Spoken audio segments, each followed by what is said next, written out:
I have a feeling we're going to be paying tolls again virtually tonight, guys. Tolls, we hate them. Mm-hmm. Oh, man. Time to That's the shove by. weekend also. It's a triple toll. It is. Tolls, we hate them. Oh, man.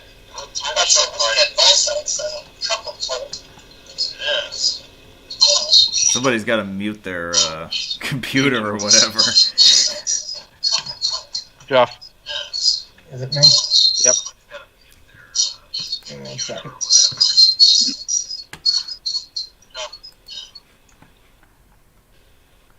It's going. Any better now?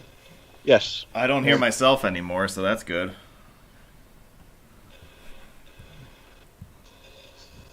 Yeah, hi everybody. It is March 13th. We made it through another week, and we made it to another weekend. Awesome. Woohoo! And to a year of COVID, according to the president of the former White House occupant. 1 year. That's been a year. Can you believe it? Yeah. This was my last day at work last year. Really? I've been in the office twice since. That's it. Wow. 1 year ago today was the last time I stepped into a barber shop. Ditto. After that, I bought a home haircutting kit. That was your, wasn't that your panic buzz cut? It was. Yeah, I remember that. Yep. And I was right, too, because a week later they closed the barber shops. Yeah, you had the situation diagnosed perfectly. Yeah. That is the same thing, Doug. Haven't stepped into one since. Yeah, well, I buzzed my head anyway, so it's probably easier just to keep on using the home hair cutting kit. Yeah, I was fortunate. I had a haircut a week before everything shut down. And I have been back since, but it's all by appointment. It's a small place. There's only 2 people in there at a time, so Yeah. I felt safe at least.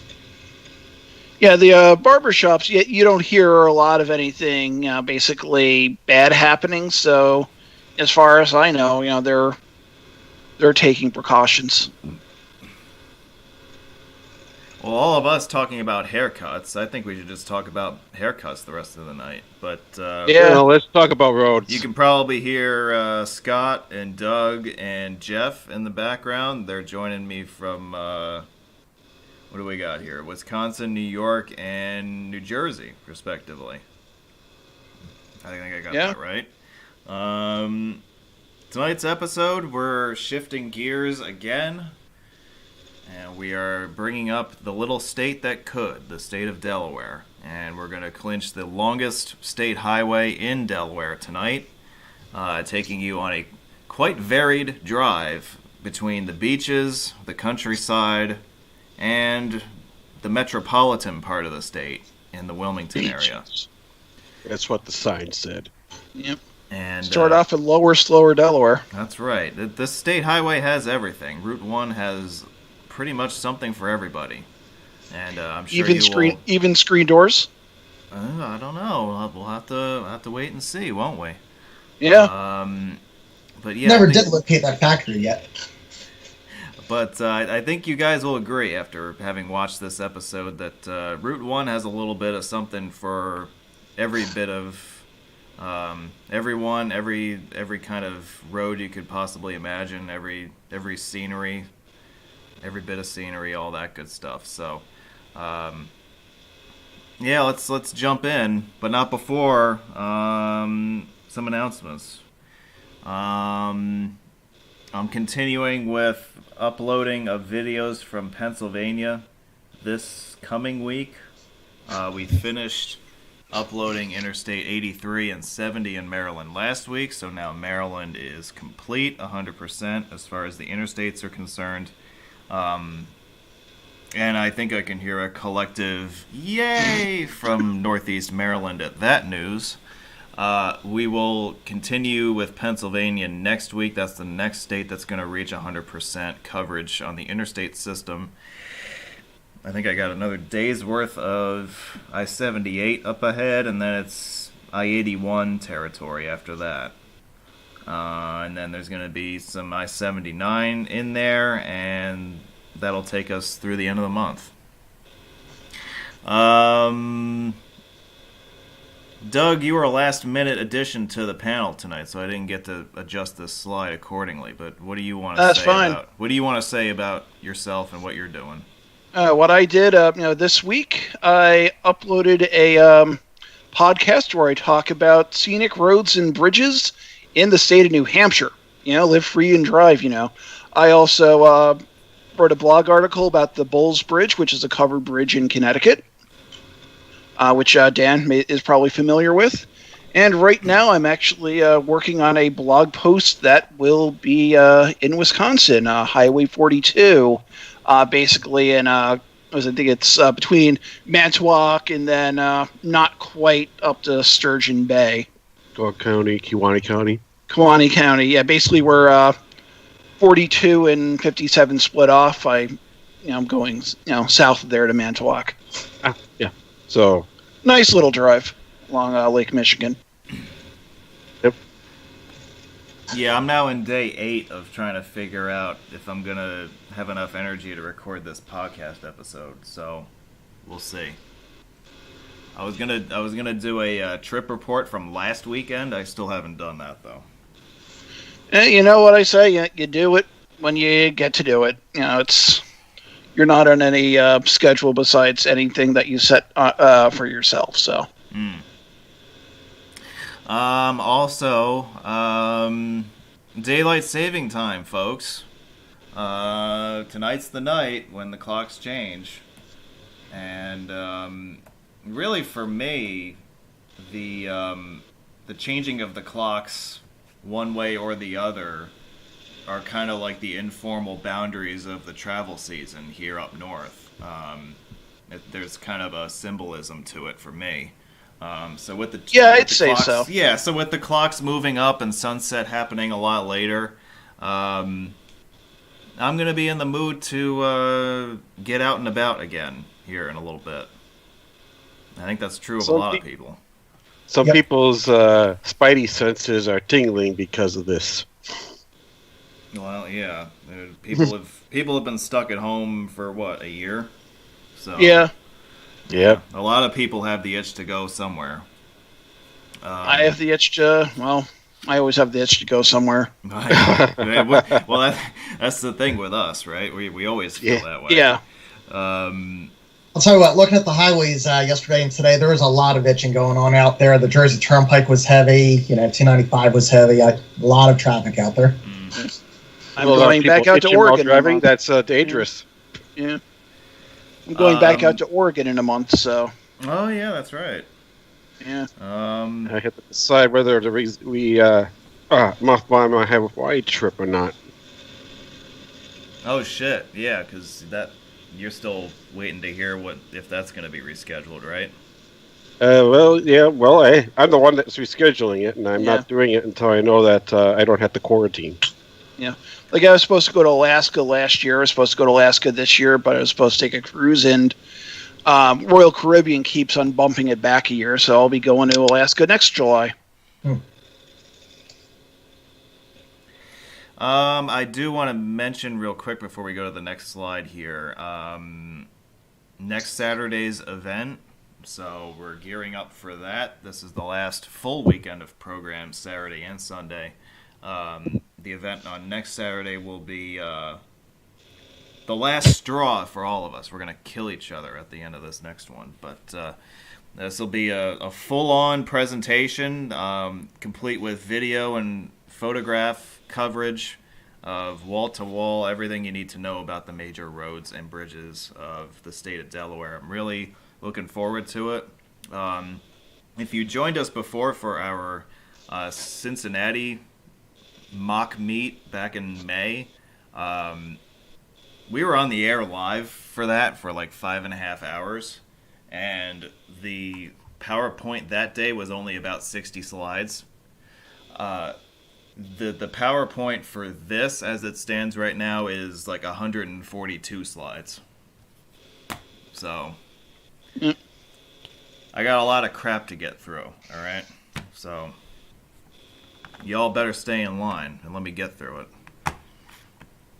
But no, we are going to bring back a lot of people. We're going to bring back everybody, or at least everybody who can join us, who's been a part of our live presentations this past year, and it's going to be a bit of a reunion, and we're going to have some fun next Saturday. So Shapilov. that's it. There's going to be a lot of that, I'm sure. I do have some Marionberry wine I can break out. There you go.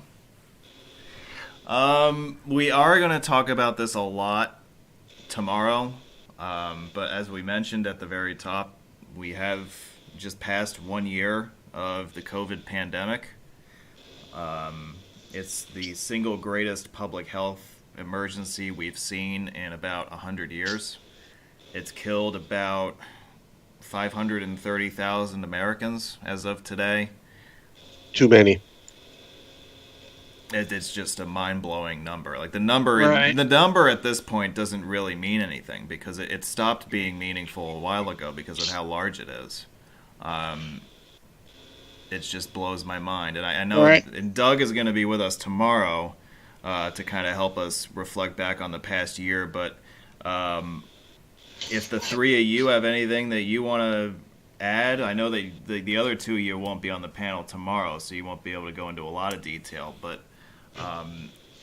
What are some of your reflections on the past year as you see it? Well, like I said, I probably haven't said this before, but it was the 19th that I started my working from not the office, as in from home. And the only significant trip that I ended up taking was at the scheduled time for the Hawaii trip was just a drive into Michigan, and I encountered some health problems not related to COVID-19 during that time that I had to go through physical therapy for that cut that trip short. It was like, okay, I have more important things to do than just drive and squirm because of my hip hurting.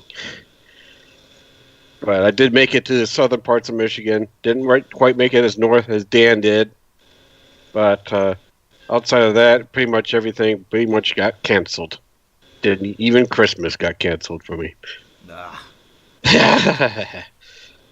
And that's pretty much it. I'm still working from home. Will be for a while.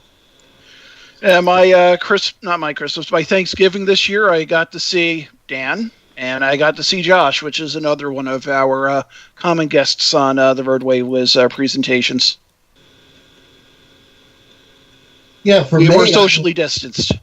Yeah, just working from home all year long. You know, I have a pretty good commute, 45 minutes to an hour to get to and from work each way. So working from home, honestly, I loved it. I kind of set my my desk up here the way I would have it at work. I actually have 3 monitors, and I've been real happy. Do everything via, email and such. I don't even have to do too many Zoom calls or anything. Don't you miss the collaboration, though? You know what? For me, I mean, I'm usually in an office anyway, so I'm not talking to too many people. I mean, I do miss it. Even the little things like, when people bring in pretzels or bagels or something like that, just a chance to, talk and see each other. So, I mean, I did miss that a little bit, but honestly, I've been fine at home. I can wake up an hour and a half later. I'm at my desk. I work throughout the day. I can even get a little extra work in the afternoon because I don't have to worry about the drive home. And, I've been loving it. I've been absolutely loving living at home or working at home. The one nice trip we did this year, we were itching to get out. We ended up going to a place in Tennessee, some lakefront house, very few other people around, had a few kayaks there, and we enjoyed it. Just went out on the lake every day, socially distanced by a lot. And it was a fantastic week.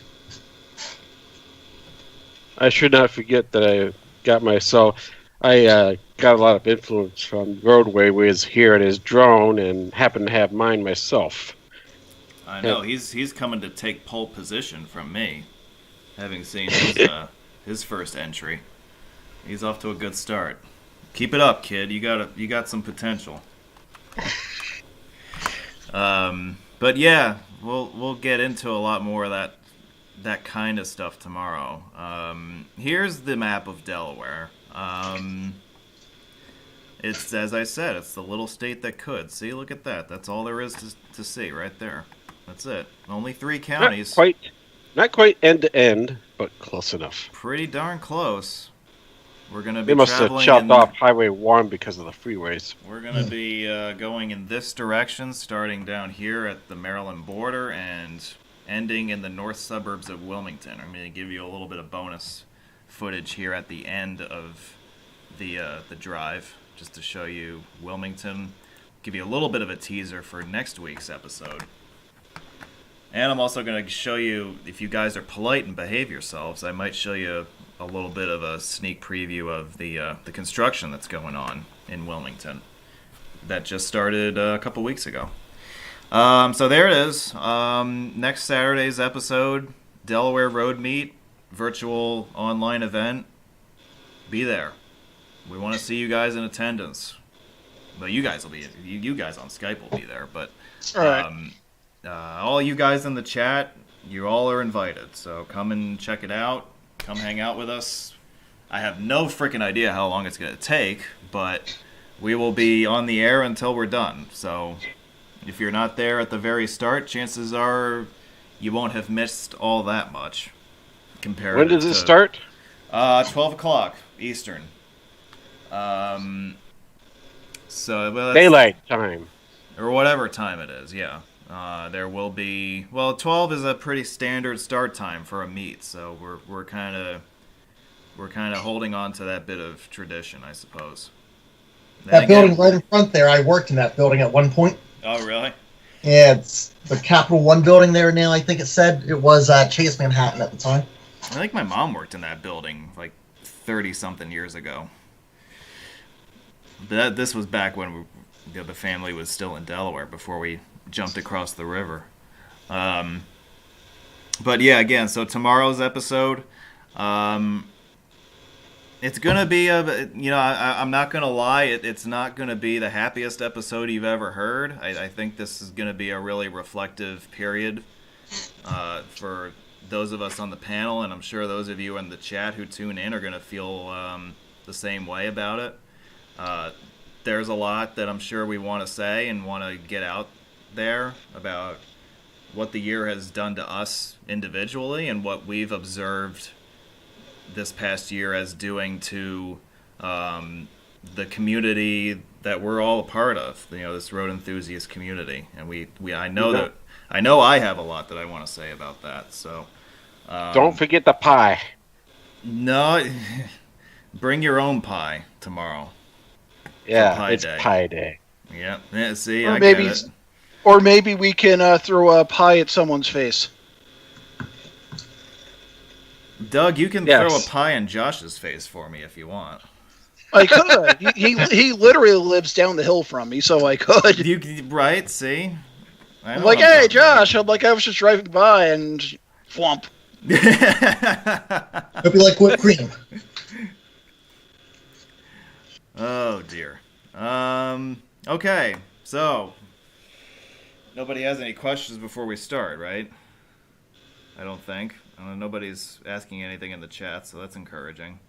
Yes, 5:04. That is very early. I know for you, you're still half asleep at noon, but hopefully 5:04 can join us on Skype. I sent the invite to him a while ago, but I gotta bug him again about that. So anyway, we're here in. Actually, this video it's an hour and 45 minutes long. It starts, I think, for the first 20 seconds of it, we're in Maryland on the north side of Ocean City. I'm ready to go. You guys are ready to go? Let's do it. All right. Yeah. Your drive up Route 1 in Delaware starts right now. We're actually not on Route 1 as this video starts. I think this is the very north end of State Highway 528, which runs north to south along the Ocean City barrier island. When we come to the traffic light up ahead, we will cross into Delaware, and State Highway 1 will begin. Yep. As you We're can between the ocean and the very northern reaches of, was it Assawoman Bay? Asshole. Assawoman Bay, yes. Excuse you? What are you going to ask you? What are you going to ask her? No, that's the name of the bay. I shit you not. Okay. Round highways. Okay, so Route 1 is the longest state highway in Delaware. It runs about 103 miles between the Maryland state line, which we just passed, and Christiana, Delaware. We will talk more about the history of this highway as we go, because it kind of goes in sections. Different sections of it were built and upgraded at different points in time, but we'll deal with those separately. I do want to talk about the barrier beaches here in Delaware while we're in Sussex County. We are in the borough of Fenwick Island, which has a permanent population of 450. I'm going to list out these populations, but keep in mind that this is the permanent year-round population. Jeff, this isn't you, isn't it? Nope. Not Sorry, Dave. So, you're going to have, like, some of these towns can have up to 10 or 15,000 people in them in the summer months. But I'll just be listing out the number of people who live here year-round. Fenwick Island actually is no longer an island. It's more like a peninsula, because some of the inlets that used to separate it out into an island have been filled in over time. This community's name is named for Thomas Fenwick, who was a prominent planter, and I don't think he ever actually lived here, but the land was granted to him in the late 1600s after it was claimed by the Dutch. And so he was the first sort of landowner in this area, and so the island that he was given his name. There's also a lighthouse in Fenwick Island. I know that appeals to Doug's personality. It does, yes. No waterfalls. Yeah, By the way, so- building in. I'm not sure if Delaware has a waterfall. If But they do, building it's in- the very building in the northwest land. corner of the state. Yeah, I think there are a couple, like in the far north corner of the state, not far from where you were the other week or whatever. Right, But, yeah. Yeah, there aren't many. Yeah, maybe North Wilmington. So it's a little rocky there. Yeah, Delaware is one of the lowest lying states in the country, probably next to Florida, as far as average altitude. Yeah. So when I Googled waterfalls of Delaware, the first thing that came up, it was a banquet hall in Clemont, Yeah, that's. I guess that which is does called the waterfall. actual waterfalls. There's a Ella Pocus Run. Oh yeah, that's way up north. Wilmington. Yeah. That was the second thing that came up. I And it want to says say that there's there's a waterfall on the Brandywine somewhere on the north side of Wilmington. Yeah, that's where I was. could be thinking. that would make sense because it does get a little hilly, Yeah. north of Wilmington. So Right. Yeah. Now, Up to revisit, up in Joe Biden's backyard. sorry, to revisit the history, and you said that this used to be an island. That filling in, was that all natural or man? I get the feeling that a big part of it was natural over time. But I'm sure that some of it was man-made, especially in the 20th century. I would be surprised at that. Yeah, because as you can see, like there's no water in front of us right now, so I think there's no like actual inlet here anymore. But I think at one time that area down by the state line was an island. Yeah. By the Another way, thing I so should we're- mention about this video that we're going to watch, if you like divided highways and you like 4-lane highways, this is a video for you because, as I said, this is a state highway that we're driving. However, there are no 2-lane sections of Route 1. It is, at the very least, a 4-lane divided highway like what you're seeing right now. It will widen out at times, especially as we head north towards Rehoboth and Lewes. But it largely looks like this for the entire stretch from here to Dover, more or less, before it takes on more limited access characteristics. It certainly makes sense considering that you're going to be in areas that are. This is the main highway that points everybody to the beaches. And I literally mean points because every sign on Highway 1 in the toll section says beaches. Yeah, because you have a number. You have a number of different beaches, so it just makes sense to say beaches. Yeah, exactly. I think for a long time when they introduced the beaches control city, they listed it out on distance markers too. Like it was 70 miles to the beaches, but it wouldn't tell you. That's vague. Yeah, beach? So Yeah, it doesn't tell you which one, beach? right? Right. It could be Rehoboth, it miles could of be beaches Dewey, Bethany Beach. I think on. I think the mileage pointed to Lewes.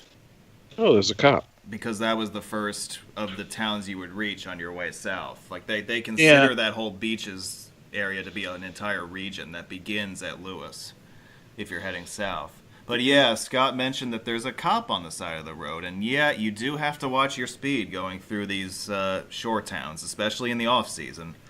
This was filmed in early October of 2020. As you can see, there's barely anybody out and about. It's a little cold for them. The local cops love to look for out-of-staters who aren't paying attention to the speed limit. So you gotta watch yourself around these towns. Like you? Well, they can look at me all they want. They're not going to find anything to pull me over for, though. All right, Cocaine. Next town. Speaking of local cops, our next local municipality is Bethany Beach. Population 1,200. It was incorporated in 1901. Bethany has a unique origin story because it was born out of a desire for church congregation groups out west in either Maryland or Virginia to establish a summer retreat location.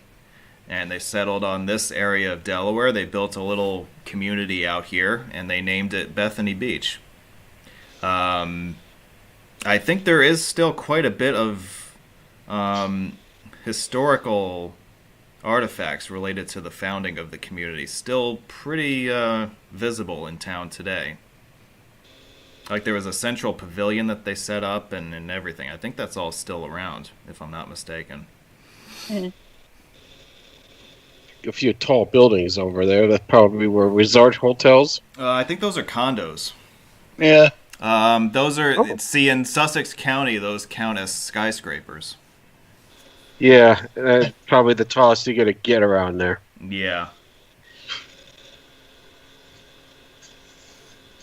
But yeah, where those condos are to the right of that, as we're going north, that the ocean is right there.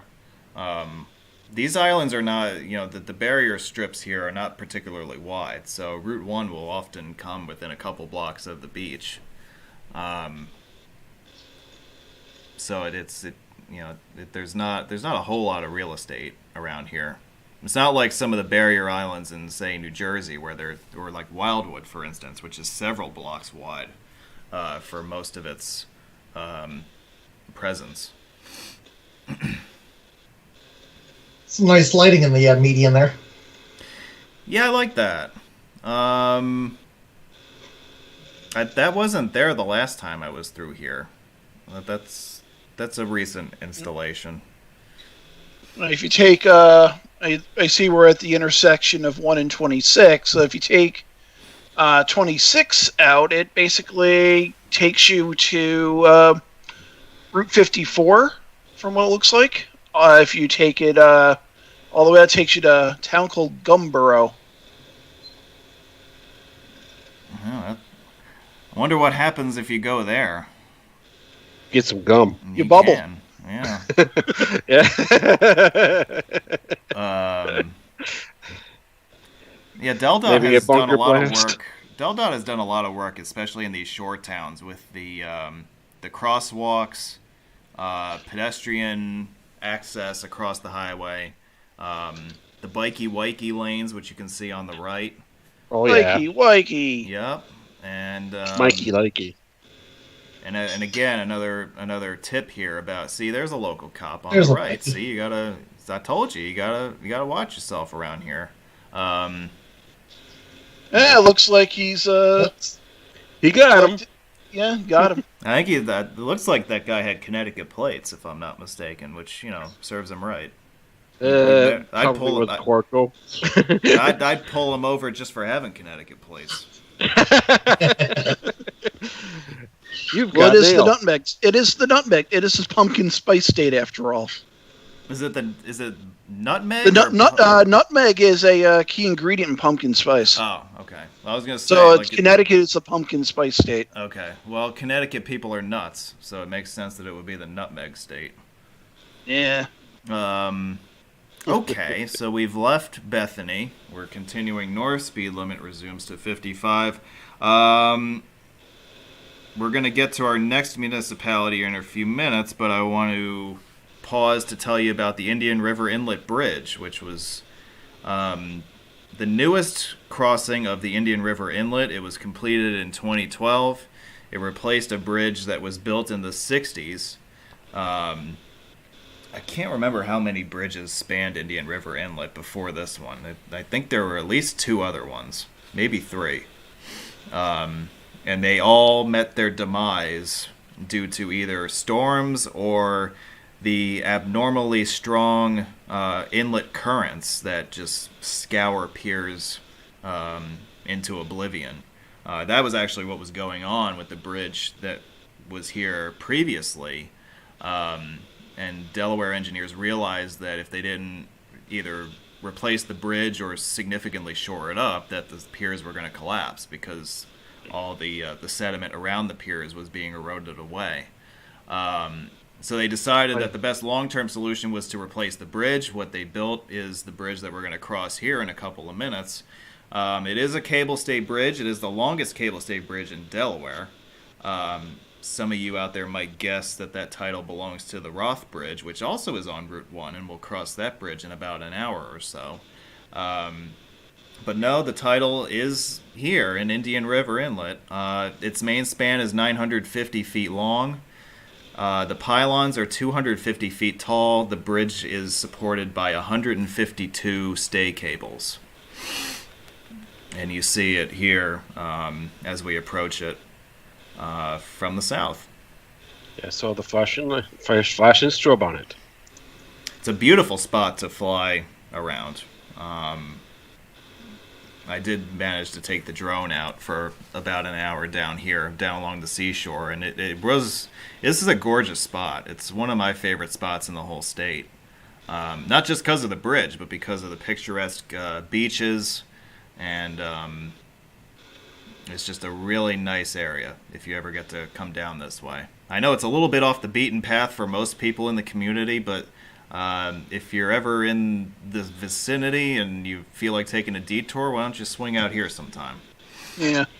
Yeah, I had with the 95 corridor and go all the way down into Virginia there, take the Chesapeake Bay Bridge Tunnel. Beautiful. Yeah, I had crossed the Indian River Inlet Bridge back on a trip in March of 2013. Actually, I started off, basically took the Cape May ferry that morning. That was the only time I took the ferry, and basically followed one in 528 in Maryland, and then worked my way down 13 to the Chesapeake Bay Bridge Tunnel, and then all the way down to St. Augustine, Florida after that. This was not meant to have any tall ships go under it, that's for sure. No, this is just pleasure craft that are passing through. And actually, if you look at pictures of this bridge, you'll notice just how low it sits to the ground. Yeah, that's what I had noticed when The only reason why they put it in there was because of the violence of the current. Yeah, so both the main pylon foundations are on dry land, which is a change from every other bridge that had been here previously. They had main supports in the water, but this span is long enough to where they will never have to worry about scour with these foundations. The bridge carries 4 lanes of traffic. It's got shoulders in both directions. It's also got a pedestrian walkway on its east side that has a nice view of the Atlantic Ocean. Slowest bridges of its type. with those towers and everything. Yeah. It is an impressive creation. Yeah. Yeah, I had posted a link to the Wikipedia page for the bridge, so that way you'll also get to see a few different pictures of how the bridge looks from different angles and different times of the day. Apparently, there's a nice shot, night shot, because they will actually illuminate the piers. It looks like. Oh, yeah, it reminds me of a towers. couple other bridges. Yeah, it does have a similar lighting scheme as some other bridge we know. Yeah. Yeah. Yes, that's Indian River Inlet. One of two signature bridges we're going to cross in this video. One thing that's a little significant about Delaware and speed limits is I know that Delaware likes to have low speed limits, and it's a little out of the way for that. I mean, it's like most of their 2 lanes I know are 50 out in the rural areas. The 4 lanes definitely are higher. I mean, 55 here, 65 on the toll road, and 95. Yeah, sound accurate? Yeah, that's fair. 65 as well. Yeah. Yeah, they won't sign higher than 55 on a non-limited access highway. Yeah, that sounds so, good. And especially as we get at 60 miles an hour too, off Route 1. Right. Yeah, that's true. Yeah. But yeah, like even up in Kent County and the divided highway up that way, where it really could be 65. They keep it at 55 until you. Yeah, those damn statutes. Yeah, I mean, yeah, we could spend hours just talking about speed limits, right? But that's about it. I mean, because they all vary by state and like that, and they're all politically written now rather than by engineering standards. That can be a subject of a Road Geek Town Hall of its own that we will save for that time. Speed limit talk, huh? Yeah. Now, right where we're at, this is unincorporated, right? So there's probably not going to be many cops out here anyway. Oh, trust me, there will be. No, like the cops won't. Yeah, the cops won't hang out in an area like this. They like to congregate in the town centers. So, and to be honest with you, in the rural areas, speed limits are usually just a suggestion. You didn't hear me say that. Shh. I heard nothing. Well, Laura got busted, huh? Wow. Freaking speed racer over here. Yay. Go speed racer, go speed racer, go. Yeah, I know. Also, I got stopped for doing 59. Too furious. My uncle was mayor of the town, so I got out of it. Ah, see? It's about who you know, isn't it? Mm-hmm. Cop wasn't happy with me, though. He verified that. He went right to my uncle's house and verified that. Oh, really? Yeah. Wow. What, was he going after some vengeance or something? No, I guess, I was just going down a road that, I should have been doing 35, maybe 40 max on, and he got me, and, I pled, hey, my uncle's mayor of the town, and all, so he's like, I'm going to check your story out, and sure enough, he did. Wow. If that story wasn't true, he had my info. I was gonna get a few things in the mail, that's for sure. Yeah. Wonder what that exchange was like. All I know is that my uncle called my dad right away. My dad called me up, yelling at me. Yeah. What's with all the funny lines here? I think that's 30 mile an hour. Yeah, that's to get your attention about the drop in speed limit. Some of it reminds me of some of those lines that you showed in Hawaii of solid line against striped lines on the freeways. Mm-hmm. Yeah, so we go from a 55 limit to straight down to a 30. Yeah, that was a 20 mile an hour drop, wasn't it? Yeah. Yeah, 25. There's not much warning either. Like, they just give you that flashing sign and that's it. It's at least it gives you straight to 30, and there's one state that I know of that has the warning for 45. There you are at 45, but then all of a sudden you hit a 30 without a warning. Yeah. Or whatever. And that state has a bunch of idiots out wandering around. Mm. Well, we're in our next municipality. Welcome to Dewey Beach. Population about... I'm trying to read my handwriting here. I think that says 400. How many drinks? Incorporated Are you as a- sure you're not a doctor? But he did stay at a Holiday Inn Express last night. Yeah, you know what? Actually, I think I did stay at a Holiday Inn Express this weekend when I filmed this. But it was incorporated as a town in 1981. Early maps of the settlements in this area referred to this location as Rehoboth City. It was renamed in the early 1900s for Dewey Beach in honor of Admiral George Dewey, who was an admiral in the U.S. Navy. He was most famous for his smashing victory against the Spanish fleet at the Battle of Manila Bay in the Spanish-American War in 1898. So apparently a bunch of people who lived in this area really liked that guy and named the town after him. Is that guy just stopping there?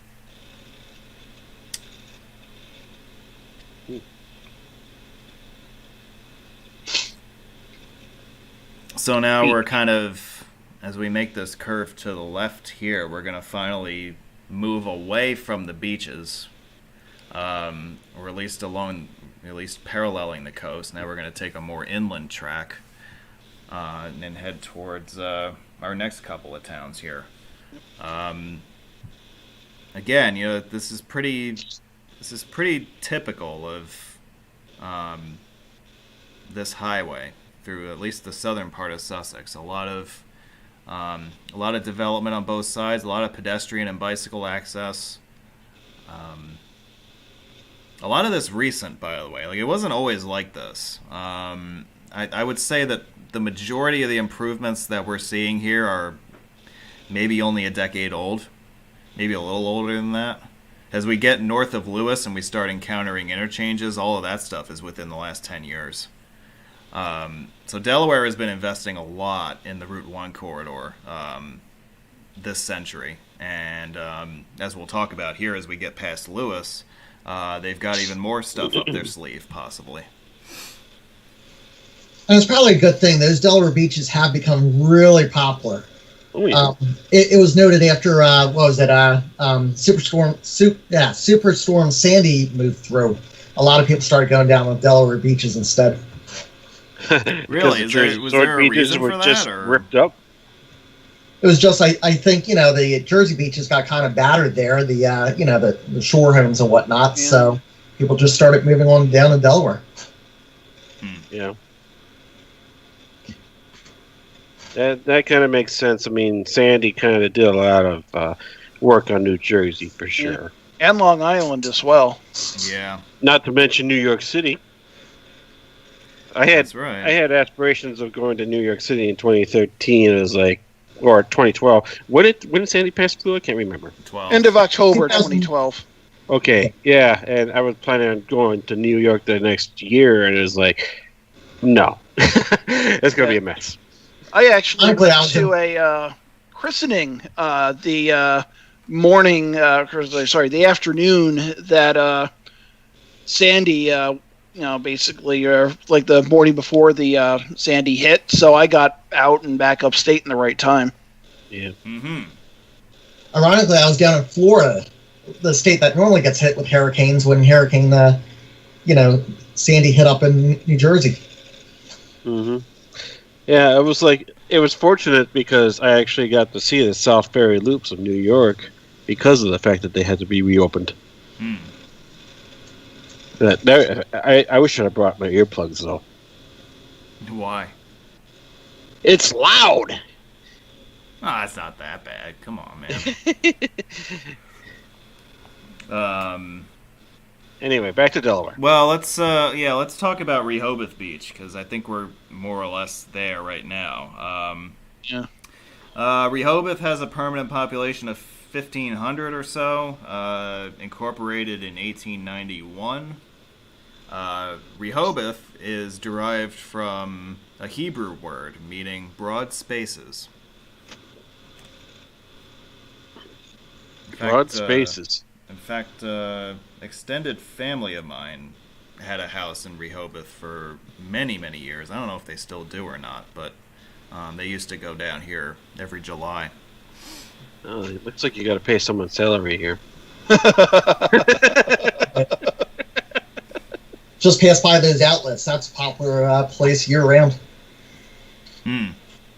Jeff, when you go down to the beaches, is this more or less where you go?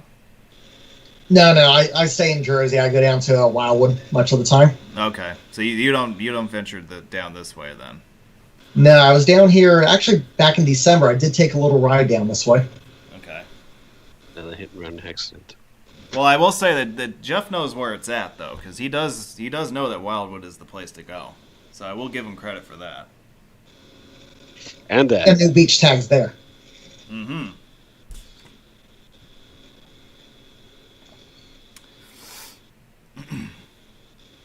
Yeah, this part of 1 through Rehoboth and Lewes it's got that very suburban-y feel to it. It feels a lot like Jeff probably knows that it looks a lot like, say, like Route 38 and Route 70, like in the Jersey suburbs. Yeah, this is really the shopping mecca of southern Delaware there, when you want to think about it. Yeah, because you don't see stuff like this on 13 or 113. Oh, look at that sign on the right, and it says, and that. I wonder if, where it said Spirit Halloween, I wonder if that used to be this. Christmas stores. No, yeah, I think Christmas tree shops, they also had things like, and that. Uh, I don't know what that meant, and maybe it was one of their, stores or something like that.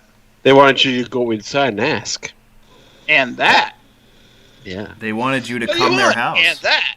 And that. I think when they were new, it was just Christmas tree stores, and people thought it was just Christmas stuff, and they said no, it's really year-round stuff.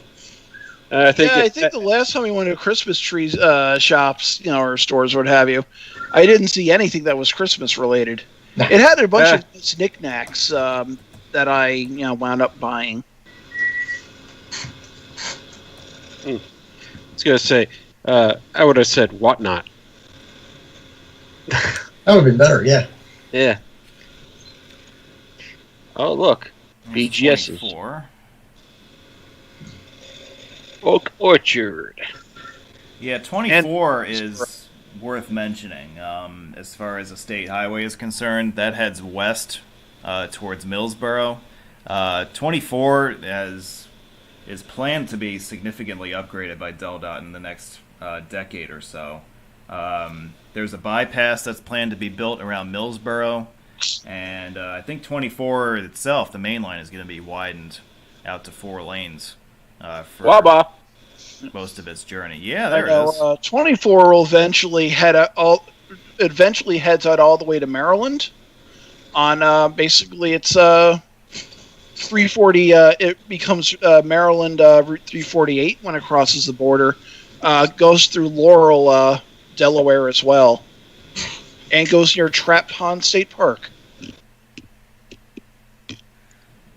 Mm-hmm.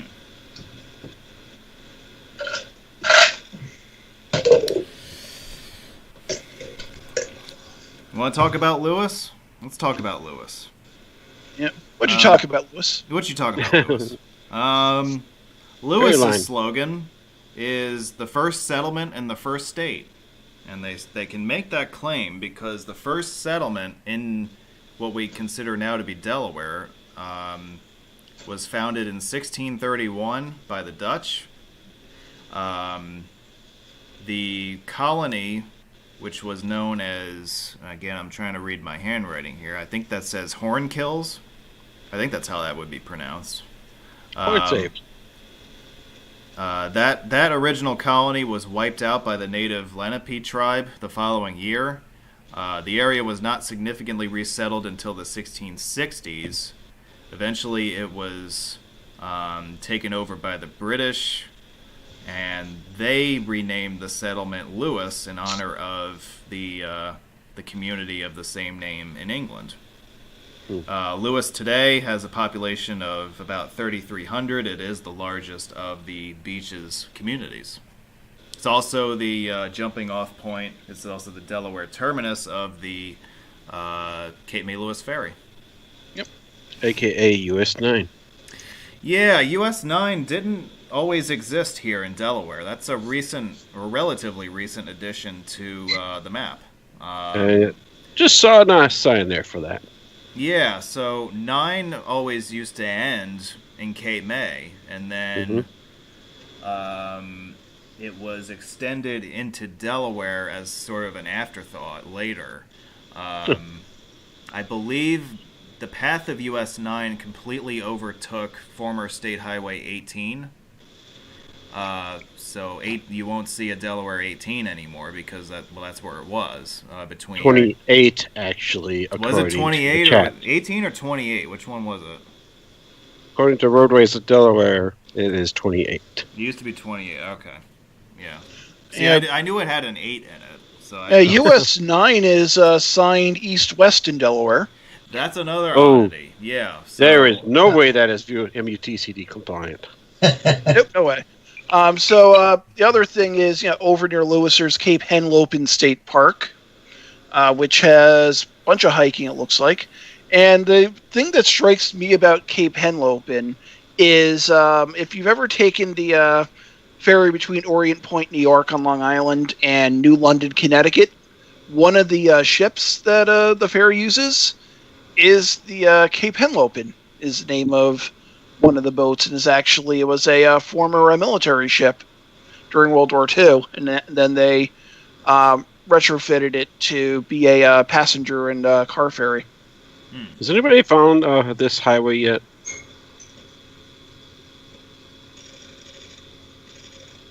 Say what? Which highway? It says 404. Oh! Gee, Scott, you're freaking hilarious. That's awesome. Delaware Highway not found. That's right. I do want to mention the suffixed routes of Route 1 real quick while we're down here before we forget. We just passed 1D. There was also 1B and 1A a short time ago.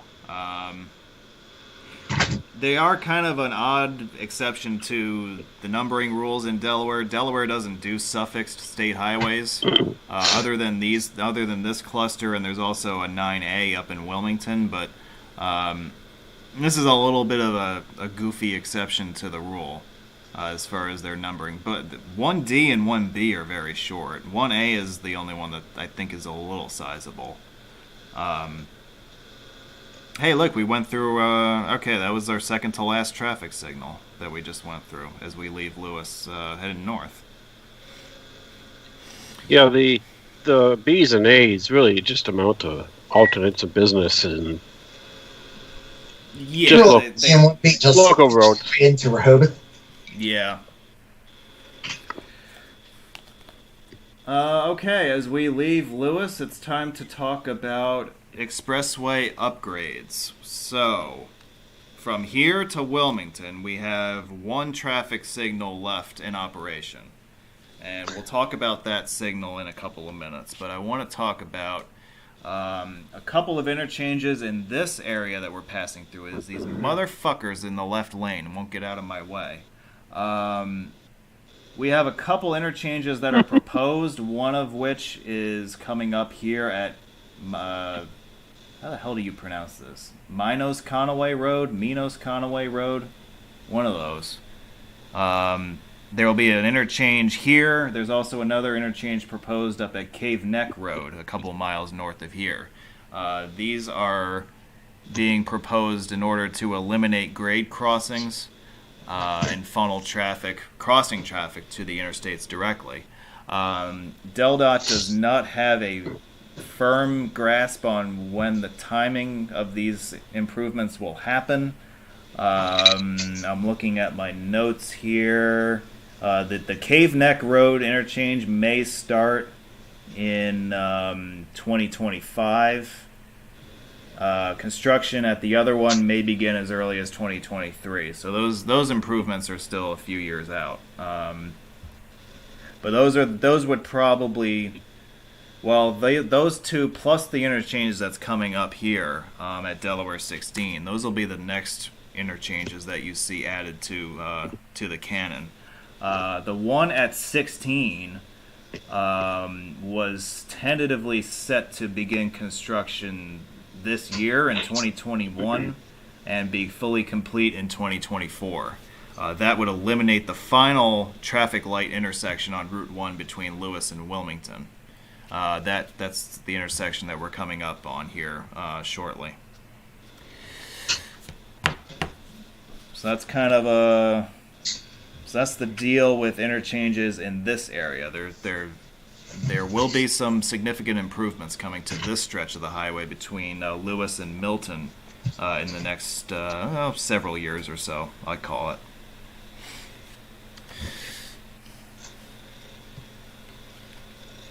That was a weird looking milepost, like 270? Or is that 27. just 27.0? Okay. Excuse you? I'm gonna see the... Never mind. Well, we're Well, going they to have the talk mile about... post, and then they have the 10th mile under it, so it looked Yeah. like 270 when it was 27.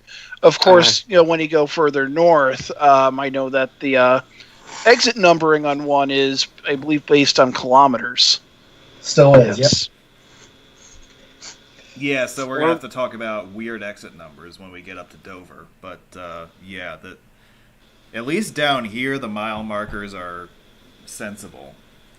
At least they make sense in this part of the state. That's going to change in a little while, but... Well, they're technically called reference markers, right? So they can be really anything they want them to be. Is there not a rule against that? Like... Because I just assumed that it was one of those things where they just had to put them as miles by default, but... States do them differently. I know that, for example, in Illinois, there are in not exactly the south-north or west-east direction all the time, and they also are by county, like they are in California. So, and that's not, Right. That's just on the surface roads and 2 lanes, not on interstates.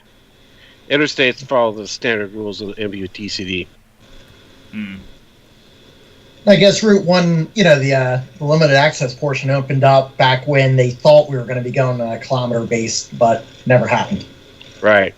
Yeah. That was about I-19 type of thing, too. And Yeah. you know how rebellious we are against the metric system world. It's too bad. I like the metric system. We like everything in a powers of 10. Oh, Yeah. get rid of that sign. And what's funny about Delaware, I mean, they'll redo a road multiple times in just a few-year period, but yet those kilometer signs have stayed, those exit numbers have stayed. Yeah, they've never changed it. And I doubt they're going to change it anytime soon, right?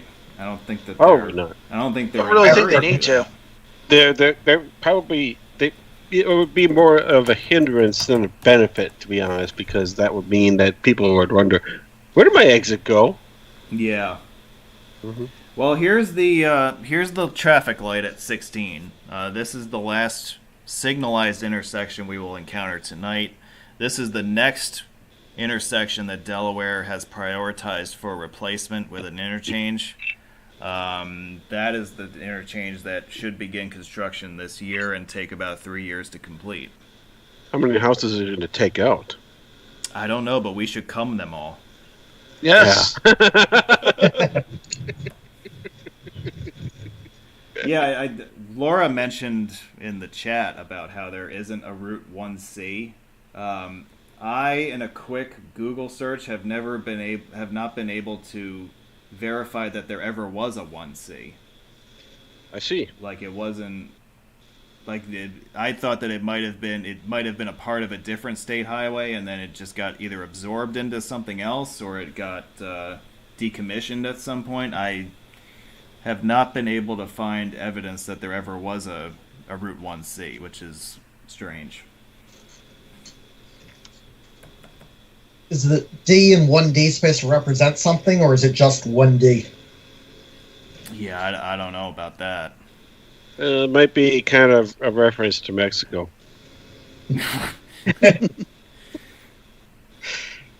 Or some bad boy band, 1D. It's One Direction, maybe? Almost failed. Yeah.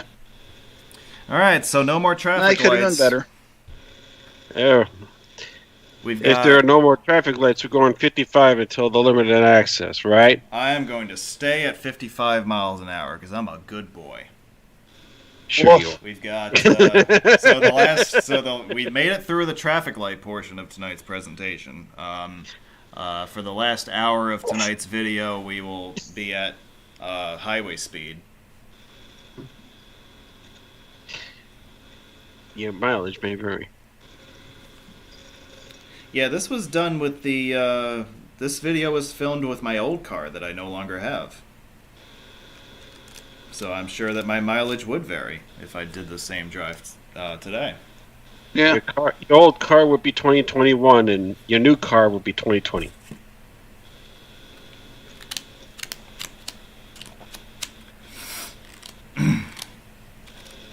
You didn't get that right. I did not. Farmland. So that's a meme that came out recently?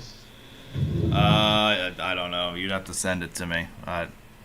Oh, look in the chat. Look in the messenger chat. Which one? The private one. Oh, well, which one? The one that says announcements on it. Oh, okay. I'll explain later. Okay. Yeah, well, that's fine. Let's see. Yeah, so we've left the influence of the popular beach communities.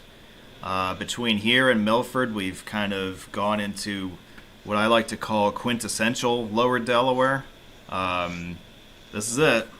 You know, that 90% of the state south of Dover looks like this. If you're on a major highway. So, a lot of flat open spaces, a lot of farms. Not a whole lot happening down this way. But man, this is a pretty busy highway in the summer, though. I can imagine why. Everybody wants to go to the beaches. Yep. Oh. Yeah. So basically, because we'll see a lot of farmland in the area. Let me tell you basically about some of the things they grow in Delaware, or have. So basically, Delaware has one of the largest broiler chicken industries. Actually, the U.S. has the largest broiler chicken industry in the world. Delaware, $946 million a year in chicken comes from Delaware. In terms of basically income, which is pretty nice. Corn, basically it's a lot of field corn. So basically the type of corn that's used to feed livestock and make ethanol. Grows in Delaware. Basically, basically makes about $108 million a year. Soybeans, basically they're an import. Soybeans are an important ingredient in crayons, apparently. I did not know this. Huh. And 1 acre of soybeans can make 83,368 crayons in Delaware. That's $64.5 million that goes towards the economy. Chicken eggs, 34.8 million. Wheat. So basically, wheat gets 19.5 million. Dairy products, sweet corn, watermelon, cattle, and barley are big agricultural products in Delaware. I'm actually going to share a link for that as well, so you can look a little bit further. Oh, look, it's an arrow with a bunch of lines coming out of it.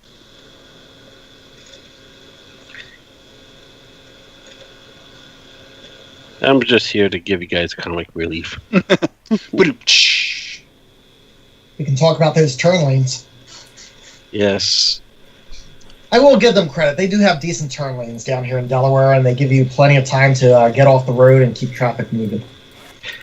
Yeah, but do people always follow that? I mean, it's a pet peeve of mine is that people don't understand what these turn lanes are meant to do, much less exit ramps, and people are slowing down prior to getting off the highway.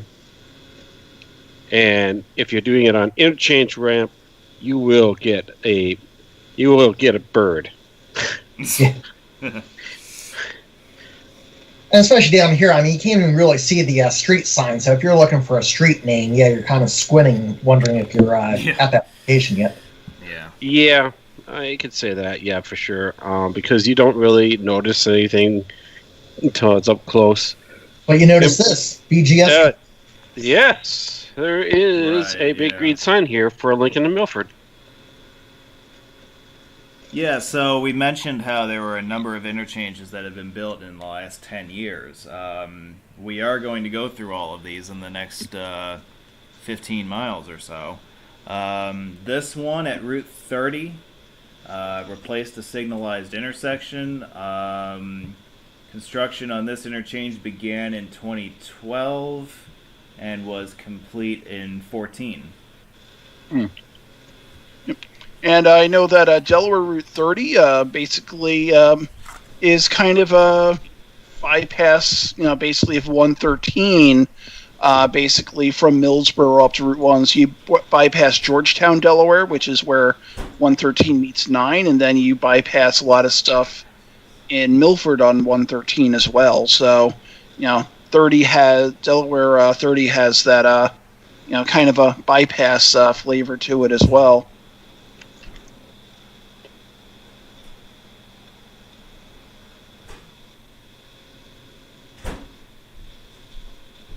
And then, basically, but, now, even still, basically we're getting pretty close into Milford, so you'll probably start seeing a lot of signs for that coming up, so. Yeah, Milford is the next sizable community that we'll pass through coming up shortly here. And it is Delaware's next boomtown. Is that what they call it? Boomtown or Boonton? That's what I'm seeing from the chat. Boonton. Yep. Oh wait, that's in New Jersey. Yeah, no. Steve. That's some town. Yeah. That's some idiot town in New Jersey. Yeah. Yeah, some bald asshole lives there. Dover, Wilmington. All right, we see Wilmington as a control city now. Yes. 55. We're going places. Still 55 though. Yep. You see radar hiding in there? We're not Texas. Sorry. Mm-mm. Nope. Yeah, still a number of driveways and things like that, I guess. Just in case. We're now on what's called the Milford Bypass section of Route 1, which was built... I actually didn't write that down, so I couldn't tell you off the top of my head. Maybe somebody in the chat knows that. I want to say it was 1970s. Let me see here. Design of the Milford Bypass began in 1968. Yeah, it was complete by 1974, I think. I think that's right. It sounds about right. Like, this kind of has a 1970s look to it, this stretch of highway. Originally, the only interchange on this section was the one that we just passed at Route 36. We are coming up on another interchange that was a much more recent addition. If I can find it. What the hell is this state highway we're coming up on? I don't even know. 14, I think. What is this? I think 14. Oh, this is 14. Okay. Where's the 14? Hang on, we'll tell you in a minute. It's in place. I got a McDonald's. It is 14. Yeah, I'm glad I said that. So this is 14. This is the newest interchange, actually. This one was completed in 2019. This eliminated a very prominent at-grade intersection, which was a safety and traffic headache. Let's see. Yeah, completed in May of 2019. Yep, 2 summers ago.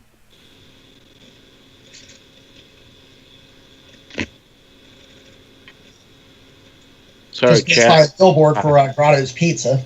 Such a local. Everybody's favorite pizza place in Delaware, Grotto Pizza. Right, Doug? How does it compare to, let's say, how does it compare to a slice of pizza in New York? Like, is it like a thicker? I've never had Grotto Pizza, so I don't know if it's. Never have? I don't really go to I don't really go to Delaware for the sake of going to Delaware. I usually go for the sake of driving through Delaware. Yeah. They do the sauce in a swirl around the pizza rather than just laying it on like every other pizza. Yeah. They like to be different. Everybody likes to be different. Yeah. Well, speaking of pizza, if you go out like west, for instance, there's a chain called Papa Murphy's. Oh yeah. And they do like frozen or like take bake pizza. They do a make to order take and bake. Yeah, so basically they make your pizza and then you bring it home and bake it yourself. Yep. Uh-huh. At one point, it used to be tax-free in Wisconsin as a grocery item, but one governor that is not particularly a fan of decided, no, this is not a grocery item. This is a restaurant. We're going to make you tax it. Mm-hmm. Here's another new interchange, or at least a recent one, at Thompsonville Road. This one, groundbreaking took place in January of 15. The interchange was completed in November of 16. We did, in between these two interchanges, we passed the partial directional merge with U.S. Route 113. That is the northern terminus of that highway.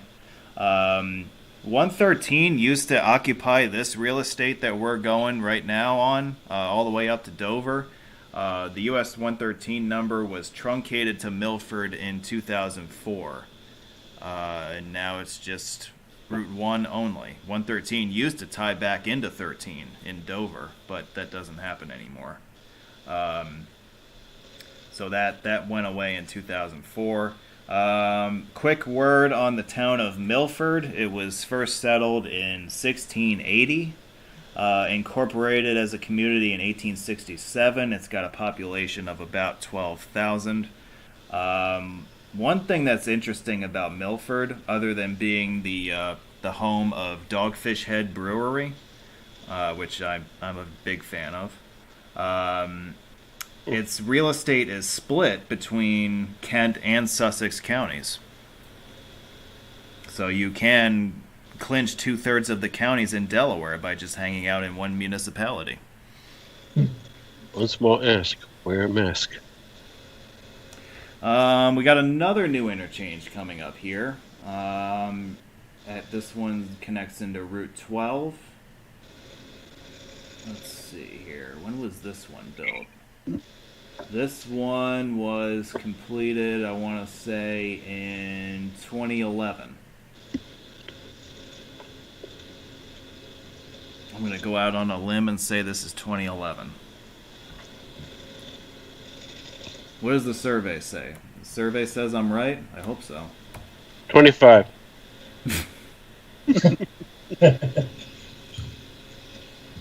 By the way, Dogfish Head, do you prefer 60-minute or 90-minute? I usually just go for the 60. I'm no stranger to 90, though. Have you ever had the 120? Nah. Yeah, the 120 is intense. That'll mess you up if you're not careful. This stuff is intense. It'll get you drunk. Well, they sell the 120 in those single bottles. You know, like almost like you're in a wine store. That's how strong it is. They were picking up single bottle liquor in New Hampshire. Yeah.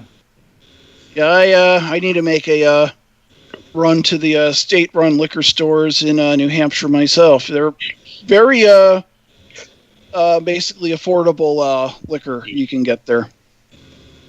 Yeah, one of my favorite memories of working for Tappan Zee Constructors was when we had to go up to the fabricator yard up in Claremont, New Hampshire, and that was a good time. We did it twice. We made 2 separate trips, and each time on the way back, we stopped at a New Hampshire discount liquor store.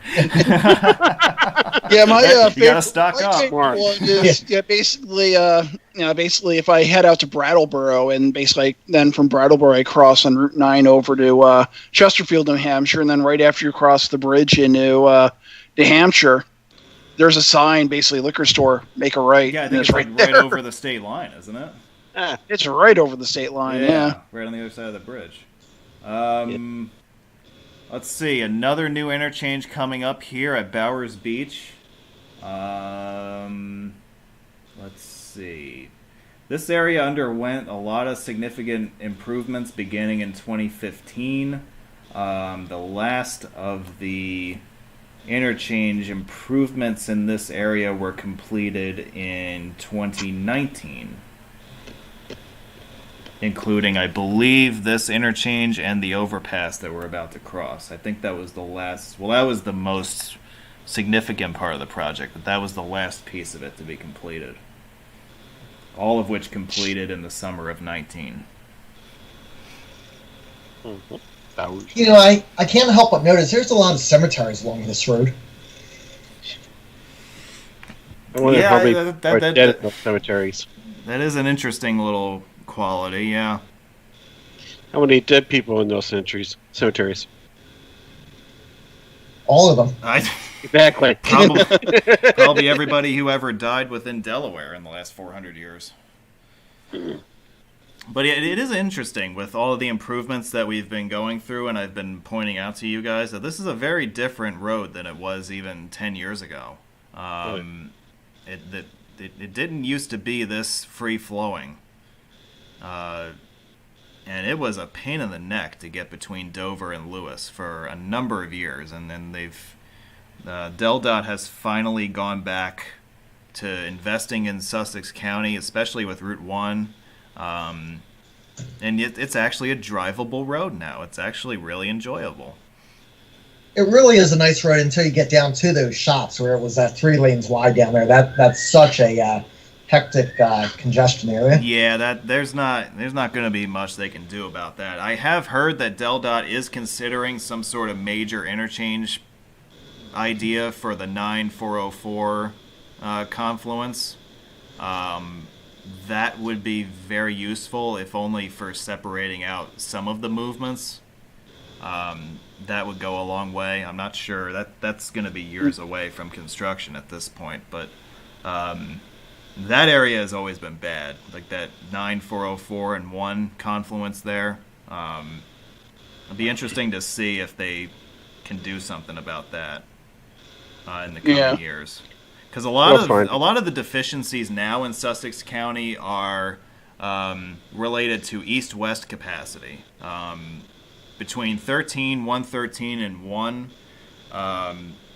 there's plenty of mobility in the north-south direction. What's really lacking is divided highway capacity in the east-west direction. And it's all those people from Maryland that's a problem.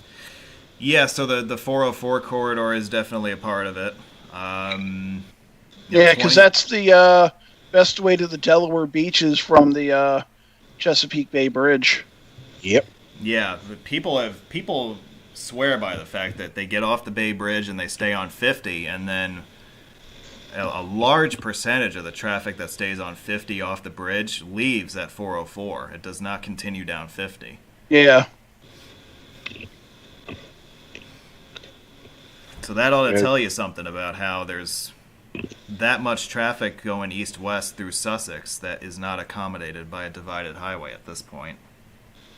And I do think they are going to try to address some of that. It does sound like the improvements they're proposing on 24, for instance, would kind of address some of those issues. It certainly didn't intend for those people to take shortcuts rather than take 50. Yeah, well, and the other problem is that the Delaware beaches are so popular with people in Maryland and Virginia. Most certainly. So, that 404 is the best way to get there. It's either that or the Hampton Roads, which is pretty much tourist trap and Navy trap anyway. I would sooner come your house. Exactly. We have this interchange coming up here at Route 9, and we are going to transition into the limited access realm here finally. I do want to mention the Route 9 interchange because that's also a relatively recent addition. The limited access part of Route 1 used to terminate at the Dover Air Force Base for a number of years, up until 2009 when that distinction was extended down to this point at exit 91 for Route 9. This interchange was completed in 2009.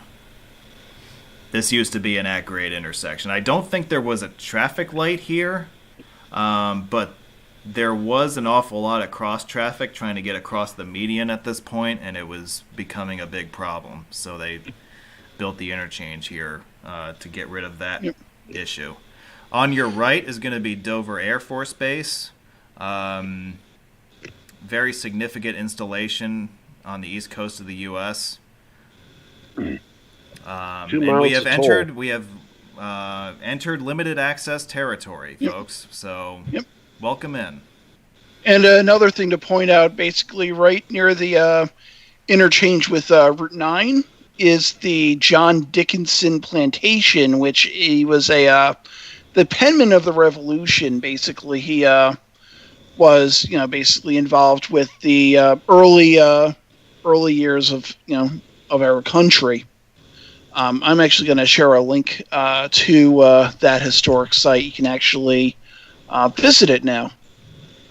I think, Jeff, you referred to a 60 zone on the highway. We're in it now. Yes, I did see that there. Yeah, there are a couple of 60 zones. This is one, and then we'll encounter another one up by Christiana. But yeah, Delaware does like to sign 60 on Route 1 at least in a couple of spots. They do that. I swear, this must be election season.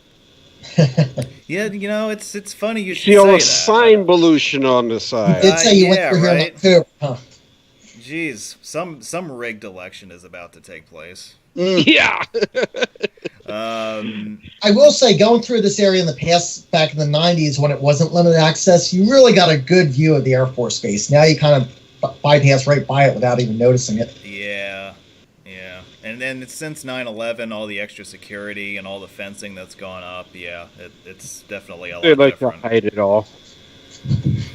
Yeah. They like to hide it. So, let's talk limited access Route 1, folks. Dramatic change in exit numbering sequence? Yeah, so, let's talk about these topics one at a time. So, ever since the 50s, ever since the conceiving of the American interstate system, Delaware officials had been looking into building a limited access corridor to connect Wilmington with the state capital in Dover. It has always been passed up as far as the feds passing it over for interstate designation. And this went, back and forth between state and federal officials throughout the 50s and the 60s and then the 70s even.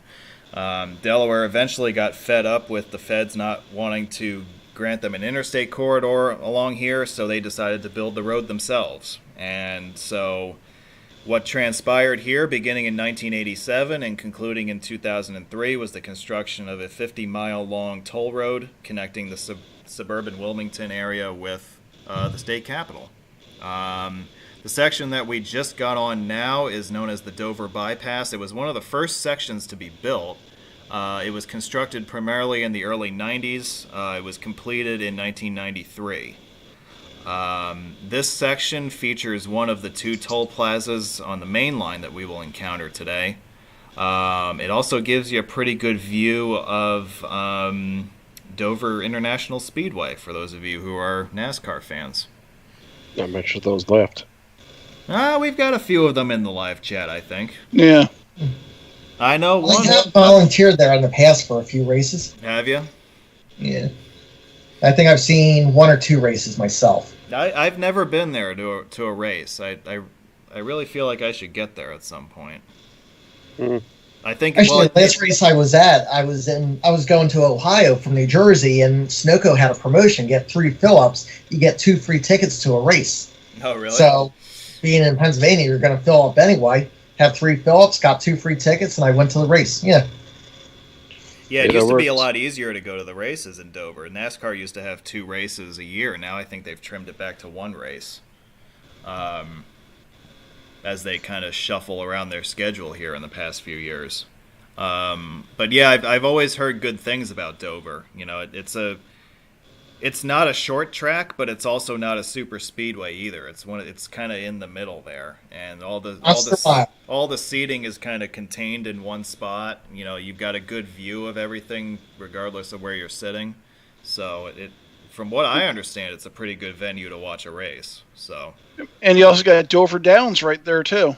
That's right, Doug. You could hit the slots after the race too if your favorite bling driver bling. Does. Yeah. Mm-hmm. Here's Bling, look, it's a toll bling, where's plaza. your money? So let's talk tolls. This is the Dover Toll Plaza. By the way, one of the groundbreaking things that DelDOT incorporated with Route 1 was the implementation of express toll lanes. Also known as open road tolling. Yeah, this was one of the first highways in the East to utilize open road tolling when it came online in the late 90s. That plaza was retrofitted, though. That used to not have open tolling. That is correct. Yeah, the one up further north was built with open road lanes, but not this one. So as far as... All right, so we talked about open road tolling. Let's talk toll rates. Now, normally toll rates are fixed. That isn't the case on this road. The toll rates vary, but they vary based on the day of the week that you happen to be driving it. So the base toll on a weekday is $1 per direction per plaza. That number triples on Saturdays and Sundays, year-round. It's not a seasonal thing. So a Saturday or Sunday in January is going to cost you the same as a Saturday or Sunday in July. The toll rate triples to $3 per plaza per direction. Those of you who love to shun Pike will be absolutely thrilled to know that this video was filmed on a weekend, and so I got to pay triple the weekday rate. Oh. See, I do these things for you guys. I'm a nice guy like that. You know, I spend my disposable income on tolls so that you don't have to, so that you can sit here and watch me drive through toll plazas instead of you having to do it yourself. Well, see that? That's because you're proud to do it. It's you know, it's one of those things that I feel is necessary, in part because none of you guys want to do it. So somebody's got to do it. Well, it's not real money. It just comes out of your Easy Pass account. Yeah, see, that's something else to consider.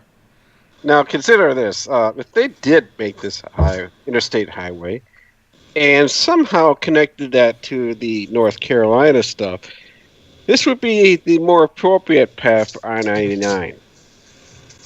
Absolutely. Yeah. Instead of someplace in the middle of Pennsylvania where it doesn't belong. Pennsylvania. Okay. Yeah. That's from The Simpsons. Like, it'd be nice for Mr. Burns to invite. It was nice for Mr. Burns to invite us to his country house in Pennsylvania. Okay. So this Don't have a cow, highway, man. so the Dover bypass passes to the east of the city. So if you're looking for development along this stretch, you won't see any. Really, the most exciting thing that we passed was the Speedway a minute ago. The state capital of Dover has a population of 40,000, roughly. It is notable in that it is one of the smallest state capitals by population in America. It's also one of the only state capitals in America that is not directly tied to the interstate system. Kind of like pure South Dakota. Yeah, I think there are, what, 4 or 5 of them that aren't connected? Frankfort, Juneau, Pierre, and Dover. Wasn't Frankfurt off of 64? It It is. but a bit off. All right, so it depends on what you're considering off the interstate. Okay. I might be wrong. Yeah, Jefferson City's another one. Okay, Yes. replace Frankfurt with Jefferson City. I'm sorry. Yeah, Frankfurt is Close enough to 60. just off the interstate, like a couple like a mile or two. Yeah, that was my mistake. But yeah, the rest of them are Pierre, Juneau, and the one we just passed. Yeah, and even Jefferson City is probably within 20 miles or so from 70. from I-70. So Yeah, it's not as far out of the way as, say, Dover is Yeah. on the interstate system. and there is a 4-lane. I believe there's a 4-lane highway that goes from Jefferson City to I-70. Actually, I've been on that one. It would be US 54, That was one of them. Yep. and then the other one's US 63. That's the other one I was thinking of. Yeah, Dover is the largest municipality on the Delmarva Peninsula. Believe it or not. And nobody lives in Dover, and nobody cares about it. And yet there it I is. care about Dover. I do too. I'm just kidding. But, And over. I got to give Roadways of Delaware a hard time. Because I know he lives there. Well, they got Delaware State University down there. They unlike do, yeah. The real one of University of Delaware. Delaware State, isn't that a HBCU? Historic Black College? I don't really know. No idea. I feel like I do know that schools down there is. I do know that the University of Delaware is really like the State University of Long Island at Newark, or the State University of New Jersey at Newark. Yeah. Pick your area. That's basically the same either way you go. SUNY Newark. SUNY Newark, yeah. Exactly. As a SUNY alum, and I know Dan is a SUNY alum as well. Yeah, there's no Newark in the actual SUNY system.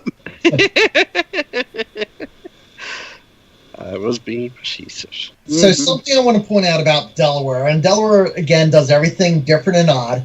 Notice the skip lines in the middle. They do black, then white. Almost every other state does white, then black. Huh. And I do want to confirm that the Delaware State University is a historic black college. Okay. So, yeah, yeah, Jeff, the I'll striping, post a link about that as well on the chat. You guys speak of the black and then the white, and obviously this is something for kind of presenting the lines during a rain event, right? And sun. Get a lot of bright sun. It kind of yeah, hides the whiteness of the lines on the white pavement. right. That is true. Yeah. And in the more modern ones, they actually paint the white over black, a whiter black, on some highways. Wisconsin is a good example of that. Yeah, that's You'll see that interesting. a little bit on the dotted lines for the exits. You'll see like a little black line right against the white line. Yep. Yeah, I never But yeah, noticed they're the backwards See it right here. on the shoulder line here, on the white line on the shoulder to the right. Ah, yes, I see it. But yeah, that's it. They like to be different, don't they? All the time. Yeah, I like these little subtle nuances that, like, until Jeff mentioned that, I'd never even noticed that. I did not either. They did it on the Delaware Memorial Bridge as well. Okay. Is They'll that remember. now just like the state standard, or? That's what they do there. Yeah. Okay. Only in Delaware. We are still on the Dover bypass section of the highway. It will end up ahead in a couple of miles. I do want to talk about exit numbers. You'll notice that the exit numbers are climbing awfully fast, considering that we haven't really traveled that far, mileage-wise. Yes, these numbers are based on kilometer posts. When this highway was built in the late 90s, that was really the last big push that was made to try to get America to switch over into metric units for distance. And so they thought that they could pull a fast one and get ahead of the curve and post all of their distances in kilometers. Eventually, that was short-lived. Everything, including mile markers and distance signage, was put back into English units. However, the exit numbers remain in kilometers. You noticed of that. Freeze frame bonus had a mile 74, and this is exit 119. Just a bit off. Yeah, but that's just the reason for it. Yep. Exactly, and you just stated the reason. I think it's a crying shame that we are still using English units, but that's just personal opinion. Actually, that's all the American units now. Well, I guess was it the U.S., Liberia, and Myanmar, or Myanmar, however you pronounce it, Burma, are the only countries that don't use the metric system in full. You'll be surprised for certain things. Like if you go to England, you might see a sign here or there that shows distance and mileage. They use miles per hour for their speed limits. Yep. And in Canada, even though they use kilometers, there are other units of measures where they use the quote unquote English system of measurements. Like I think it's like weight, for instance. They'll use in short that, or for certain things. Tonnies. Yep. That's how they spell it. That's how I pronounce it.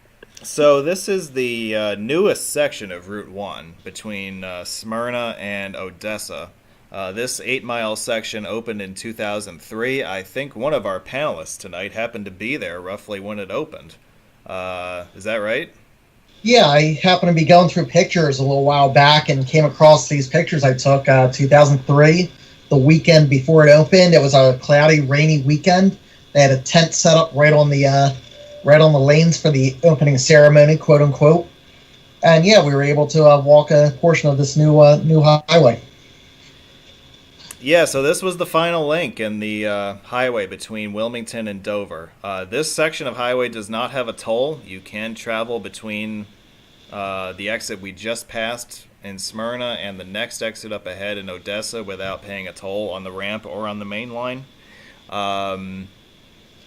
This was originally paved in concrete. However, from what I understand, the pavement went to hell very shortly after it opened, and it's been recently replaced with asphalt. Very similar to what happened with I-495 back in the 80s or 90s, I believe. Yeah, I remember that, yeah. And yet they're working on I-495 again. Again. Yeah, this is also the largest gap between exits.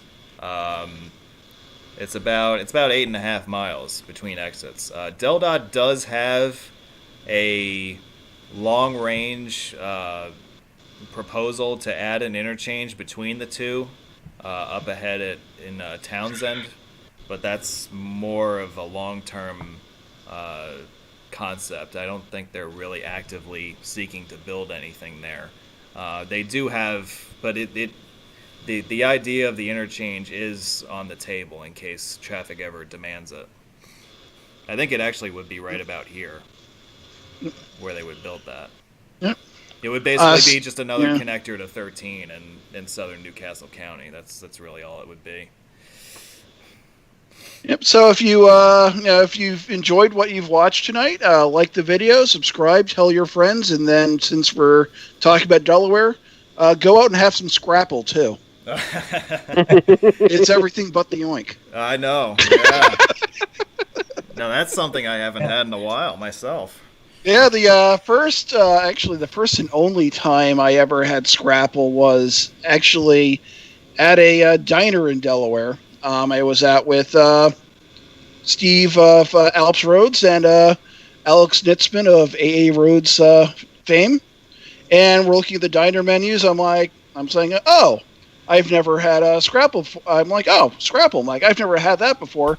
And Alex is like, well, you're gonna have Scrapple today. So I Scrapple. Good man. I remember his froggy impersonation. Scrapple is basically, the leftover pig stuff. Yeah. Yeah. Why? That's why it's everything but the oil. Well, that's. If it didn't make it into a hot dog, it made it into Scrapple.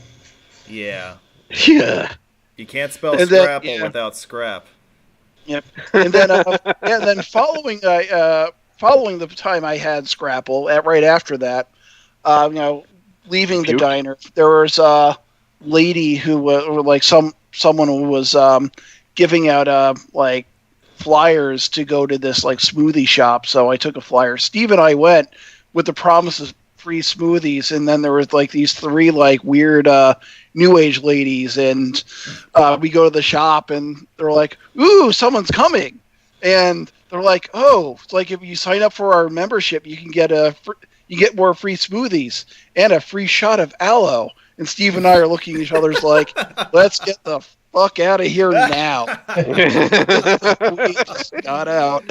Yeah. GTFO. Yeah, get all you can. Hopefully there's no old ladies on the motorcycles pursuing you. They followed us all the way to Dover. So there's they're leaving. Our first customer is after them now. So on your right is Route 13, which parallels us for a little while, and then it curves to the right to enter the village center of Odessa. The newest piece that we were just on ended right there. And then this new section that we're on now is the Odessa bypass. That opened in what do I want to say here? 1998, I think. I think the Odessa bypass opened in 98. Two routes following each other. 98 or 99, one of those two. Yeah, so what you're going to notice here as we continue north through Newcastle is that these two roads not only parallel each other, but they also cross over each other at a few points. Yeah. That's just the way that it shook out here as far as... Oh, that's way worse than a hillside strangler. I think almost every interchange says Route 13 or to Route 13. Yeah, I think that's true. Yeah, there's quite a long streak of interchanges. Well, 13 is an optimum turnpike.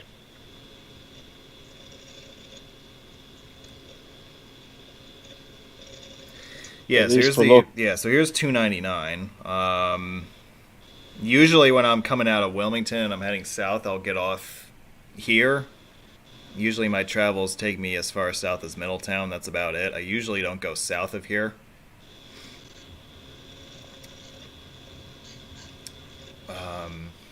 So yeah, now we're kind of turning the clock back from here. Those sections of highway get older because as they were building this highway, they started more or less in the suburbs of Wilmington and went south. The one main exception to that was the Dover bypass, which was built under the same vision as the Wilmington to Dover toll road, but it was built completely independently of the construction that was going on up in Newcastle County.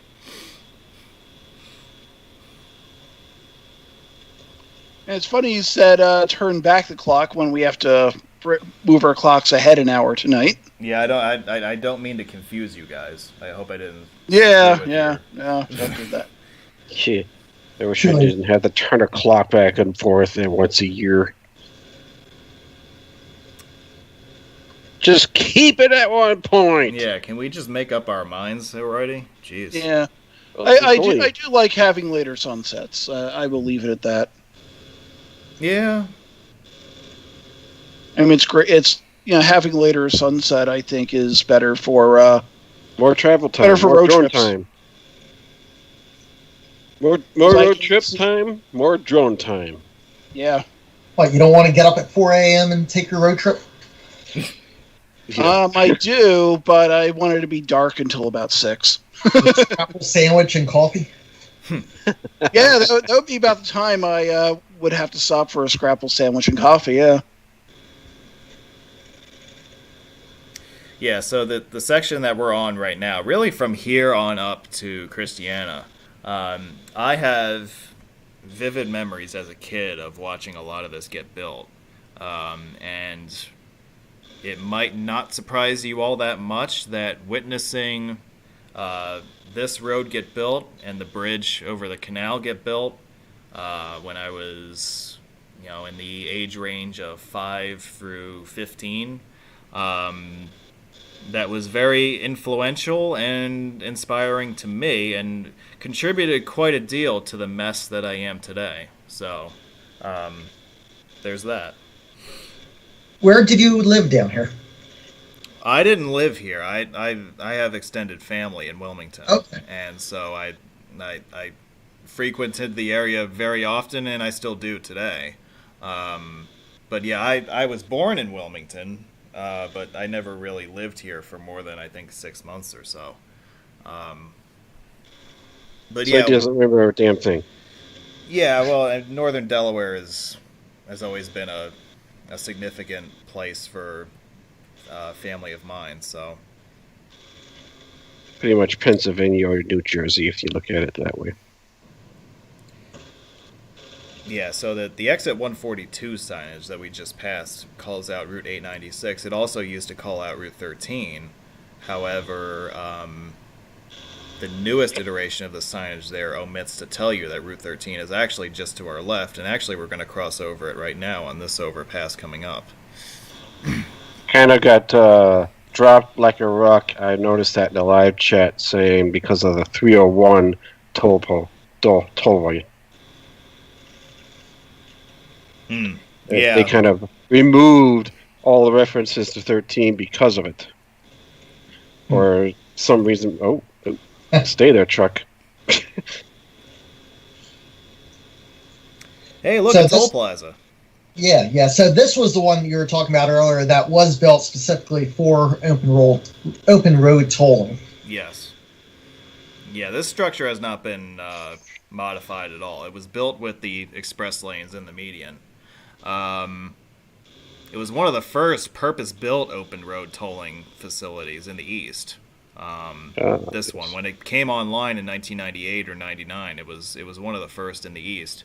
You see here the flyover. This is the north end of the 301 toll road, which was completed in 2018. We will talk about that road more next week because there's some stuff to discuss there. We're also coming up on the next section of Route 1, which opened in December 1995. This section includes the Senator Roth Bridge, which spans the Chesapeake and Delaware Canal. It is the second of 2 signature cable stay bridges that we're going to cross in this video. The bridge was completed in 1995. It took about 3 years to build. It features a center span of about 750 feet in length. Unlike the Indian River Inlet Bridge to the south, this one has to be built to accommodate tall ships. So it is significantly taller than its southern counterpart. The pylons here stretch about 300 feet tall. You will notice that there is a bit of a resemblance in appearance to the Sunshine Skyway Bridge in Florida. That was taken as the inspiration for this bridge. A lot of precast concrete was used in this bridge. If you think about Legos, if you've ever played with those, this bridge was more or less built like a Lego set.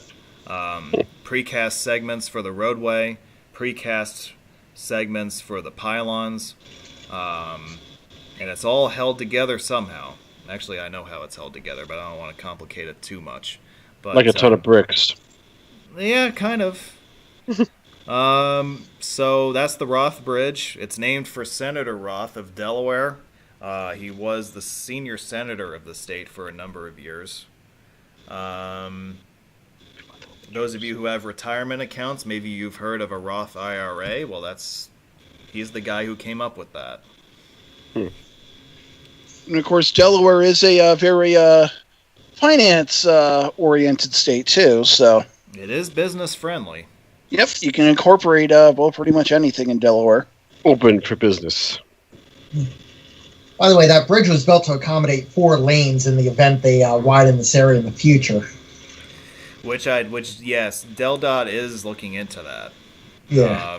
They're looking into adding a lane really from the 301 merge all the way up to I-95. It looks like there's a lot of traffic now. Yeah, this is a pretty busy highway now. It always got a lot of traffic, but it's really development from say Middletown on north has really accelerated since this road was completed. This is really the big show in town, is if you want to get anywhere fast in Newcastle County. Yep. So they are looking to add a lane in each direction. I think at one point they were getting close to starting construction on some of it, and then it was postponed. I'm not sure what the new timeline on this is, but part of the work would include adding a lane in each direction on the Roth Bridge. Yeah, and the other thing too with 301, that connection being built now, it becomes a much easier way to bypass Baltimore too. Mm-hmm. So maybe you'll see more traffic for that, and maybe that's why an extra lane is needed. And I've done that bypass a few times and taken a 1 and 301. So much nicer. So much less traffic. Although there are people around Baltimore that are worth visiting as well. So. Absolutely. That's true. And a collective yay goes up for Metro Baltimore, I'm sure. Yes. Yeah, we're just waiting for that to respond. Yeah, there is a little bit of a delayed reaction in the live chat, but we know it's coming. My college roommate was from Delaware, Maryland. So is this particular one that will say yay? So here is. What else? Small letters? All right, I'll do it. Okay. Yay! This is the split for 13 and 1 at Tybout's Corner. We say goodbye to Route 13 now. 13 continues more northeasterly towards Newcastle, where 1 is going to loop back to the north to head towards Christiana. From here on up to Christiana, this was the first section of the road to be built. It was started in the late 80s and completed in about 1991 or so. As they built sections of this highway south, the original section between here and the Christiana Mall has really not been altered all that much, and it shows as far as how backed up it can get. This is still a 4-lane piece. There have been small improvements to this stretch that we'll see in a couple of minutes, but largely this road is more or less unchanged from when it was built in the early 90s, which DelDOT recognizes is a problem. This is again a stretch that they're looking to widen by a lane in each direction. That is on their long-range capital plan. It is strange with all the improvements they've been making statewide that they haven't widened this stretch yet. Yeah, it's like it's I get the feeling that they forgot about it. They were like, hey, we got to do this and we got to do this, and then they overlook something like this. Oh yeah, this section. Oh yeah, remember that? Yeah, we'll get to it later. Whatever. Shit, moving on. By the way, there's a Texas Roadhouse off this interchange right here. Texas Roadhouse is a great chain, and that may be one of the best locations right there. Really? Okay. I beg to differ. I can't get myself talking at Texas Roadhouse. I've been to a Texas Roadhouse once in Syracuse, and I remember going there, and they sat us next to Willie's Corner. So basically, I'm not sure if all locations have it or just the Syracuse to New York location has it, but you go there and basically you just sit next to all these pictures and memorabilia of Willie Nelson. Mm-hmm. Yeah, so one of the improvements that I mentioned has been carried out recently is what we're going through right now, where between 40 and 273 they added a third lane, really to help more with entering traffic and exiting traffic. The right lane immediately becomes exit only for 273 at this point. Pretty much an extended auxiliary lane. More or less, yeah. That's what it was intended to be. The same improvement was carried out in the southbound direction. That improvement is now open. I think the northbound direction was the first one to be completed. Was still under construction at the time. Yeah, I'm not sure that what they were decorating the side of the road with barrels for, but they were doing something through here not long ago before this video was filmed. And look, see, Delaware likes to use APLs too. So we're coming up on the one of the largest interchanges in the state, the terminal interchange with Routes 1 and I-95 across from the Christiana Mall. This used to be an absolute disaster interchange. It was built originally as a modified cloverleaf. The flyovers were added less than a decade ago to facilitate the movements between 1 North and 95 North and vice versa, 95 South to 1 South. The flyovers and the improvements to access have really done wonders for this area, separating out traffic and really making this stretch drivable. One thing that DelDOT tried with this, and I really don't like it, is what we're driving through right now, where the ramp to 95 North splits again. You see you have one lane going to the left here and one lane going to the right, and no one ever knows what the hell to do when they reach the Gore area here. And there's no left tab on the left one. Well, so both of these lanes go to 95, but they put you down on opposite sides of the highway. The idea was that they would reduce weaving between the lanes. So they want you to, if you're headed for 495 or 95 North, they want you to stay to the left. If you're going to 295, they want you to stay to the right. Well, they opened these ramps and people were weaving like crazy anyway back behind us, and they're still weaving like crazy up ahead on the 95 main line. So it really didn't help matters. All it did was complicate things. Well, they didn't explain it very well. Well, they just underestimated how dumb people are, that they just don't know what to do when they get to merge points like this. Yeah, look at this car and two cars in front of you, and he's slowing up traffic. Yeah, and the problem is, functionally here, you're introducing slow traffic to the left. Yep. Which you're not supposed to do. So. And why was he going slow in the first place? That's a question. I don't know. That's one thing that really drives me nuts about this interchange. I love the fact that they put the flyovers in. I absolutely hate what they did with the northbound distribution. It's one of those good ideas in theory when you're placing it on paper, but I mean, you got about 2 miles, I think, between that interchange and the split coming up. It really wasn't necessary at that point. Yeah, they really didn't need to overthink this the way that they did.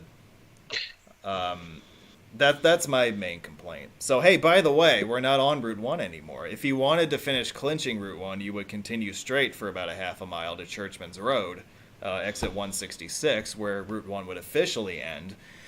However, I'm going to give you guys a little bit of a bonus tour here of Wilmington. And we're on 95 North, so let's go through downtown Wilmington before we sign off.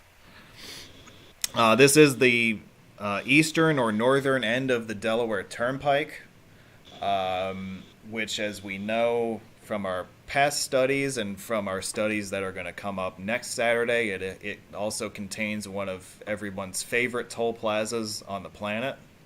Or not. One of the easiest to shun pike, too. It's pretty much Delaware's Main Street. And Sandbox on the left. Yeah. So as we transition away from the Delaware Turnpike to 95 and 495, we pass through the Newport Interchange, which is currently under major reconstruction. You can see the new overpasses that are in place now. That project is about a year away from completion. They've got a lot of work ahead of them there, but we'll talk about that more next Saturday. Another road we'll talk about a lot more next Saturday is I-495, which splits away to the right here. Notice the control cities on these signs for Philadelphia. Philadelphia is obviously the control point on the bypass, and by default, 495 is the through traffic highway through here. It is not the mainline route. So that's a little bit counterintuitive, but that's done very intentionally by DelDOT. They do not want through traffic going through downtown Wilmington. I'm going to play you two different videos here to close out the day. The video we're watching was filmed before construction on 95 through Wilmington began in March 2021. And then once we're done with that, I'm going to go back and we're going to play this same section of highway post stage 1 traffic pattern. So with the new construction pattern in place, and I'll give you guys a little bit of a teaser of some of the stuff you can expect us to talk about more next Saturday. I did notice a MassDOT style trailblazer back there that you probably might have missed with the banner on the left pole or something like that. Mm-hmm. Yeah. That sounds about right. Hey, beautiful view of Wilmington here that comes into view. Wilmington is the largest city in Delaware. It's got a city population of about 70,000. It's got buildings. It's got buildings. See, Delaware has skyscrapers too. Yeah, just this both was of an the awesome buildings. view until these APLs came in. I know, like these freaking huge ass signs now block the view, right? Yeah, it's just Tisk, a distraction. Yeah. So this section of 95 through Wilmington was built in the mid-60s. It was finally completed through downtown in 1967. 95 through the state of Delaware was completed the following year. In recognition of the 50th anniversary of the completion of the interstate through Delaware, there's an awesome book that I'm going to promote next Saturday called Building Interstate 95 in Delaware. The author is William Francis. I really recommend you guys check it out. We are on an elevated stretch of highway now. This is known as the Adams-Jackson Viaduct.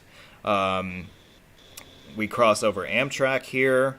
We pass by the Wilmington Riverfront on the right. This section of highway was built right through an old neighborhood that was demolished to make way for the freeway between Adams and Jackson Streets, hence the viaduct's name. On the left, you'll be able to see new St. Francis Hospital, which is where I was born, in the year of our Lord, 1988. You also see the steeple of St. Paul's Cathedral, still a Wilmington landmark to this day. We transitioned from an elevated structure into a below-grade trench without much effort at this point because there's an ancient fault system through Wilmington that created this sharp change in geology many millions of years ago. The faults aren't active anymore, but that's why this part of Wilmington looks more like San Francisco than it does the rest of Delaware. As we emerged from the trench at the other end of downtown, we have the bridge over the Brandywine River. Very underrated bridge. I really like the design of this bridge, and next week I'll show you why. You can't really tell when you drive over it, but it's got a very interesting substructure design that I find really neat. And I'll show you guys more of that next Saturday. Exit 8 is for US 202, Concord Pike. It's also... Are you sure that's not Delaware Route 202? Well, I was just going to say, it's actually both. So that's not confusing at all, but that's something else we can talk about as well. Next Saturday. The urban section of 95 concludes as we pass the Concord Pike interchange. And again, the entire stretch of urban I-95 that we just traversed is under massive reconstruction as part of the I-95 Restore the Corridor project, which began in earnest a couple weeks ago in March of 2021 and is expected to wrap up in late 2023. we'll go over the scope of this in a couple of minutes here, but it's really a huge makeover for this stretch of highway, the first of its kind since probably the last major overhaul was in the late 70s. So it was definitely due for improvements, that's for sure. This video is over. An hour and 45 minutes later. Congratulations. You've basically traversed the whole state of Delaware. 3, Congratulations. 2, 1. And then if you continue north along the Delaware River, you eventually wind up in the Catskills. You do. And there are a lot of bridges on the Delaware along the way. Gee, I wonder whose channel profiled all those bridges not long ago. Yeah, my favorite bridge over the Delaware is probably the furthest north on the Delaware River, where where Route 23 in New York crosses it in Stamford, New York. There you go. We have about 80 people watching this stream right now, and I want to thank everybody who has tuned in tonight. If you've enjoyed this video, please give it a like. Please subscribe to the channel so that you can hear more from us. Because I know you guys love listening to me. I know I'm your favorite, but you know. And I'd like to give everyone a round of applause for tuning in. Yeah, I think this might be one of our strongest attendances. Of the past year.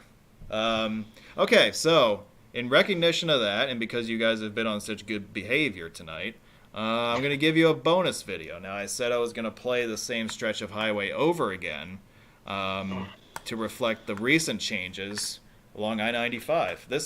This video was filmed in my new car, not the old one. Or in California, it looks like you're splitting lanes right here. You're not on a motorcycle, I hope. Now one thing you might notice is that the striping is different here as we approach the 495 split. Now there's just 2 lanes to head towards 95, whereas there still were 2, but this was a 3-lane exit instead of now it being a 2-lane exit. That's a motion and a half. What you're going to see as we head north here is that, at least in my opinion, Delaware DOT has done a fantastic job of signage. They didn't half-ass this at all, which was very nice to see. I don't know if I would say it's that great. It's Clearview.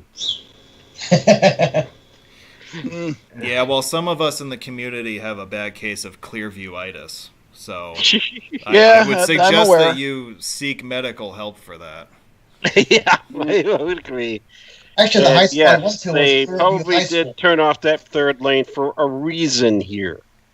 Yeah, so now we're entering a cattle chute where pretty much half of the highway is shut down between here and the north side of Wilmington.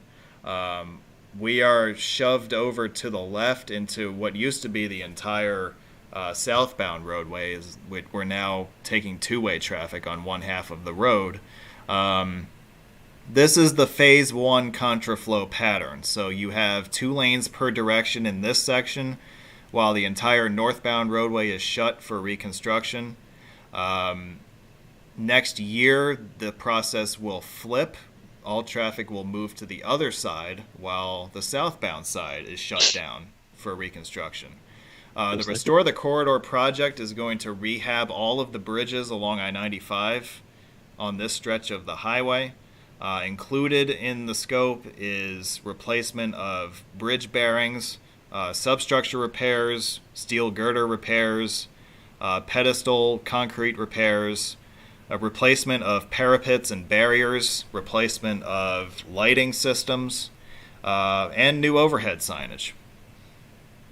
Notice that big APL is now missing in action. Yeah, well, I feel like it'll be back. There's another monstrosity coming up next, though, that took its place, I think. Mm-hmm. Yeah, so the elevated structure here, this is really the epicenter of the project, the Adams-Jackson Viaduct. This is where most of the heavy work is going to happen, at least in terms of the structural repairs. At this point, we dropped to 1 lane per direction. It's a 1-lane PennDOT style cattle chute that we've got. Holy cow. We're now on the southbound viaduct structure, 1 lane per direction. The northbound viaduct structure is completely shut for construction. That will be the case for the next year. And then again, the process will repeat itself, except flipped. So the southbound structure will be rehabbed in stage 2. Now, there won't be any lane ads, right?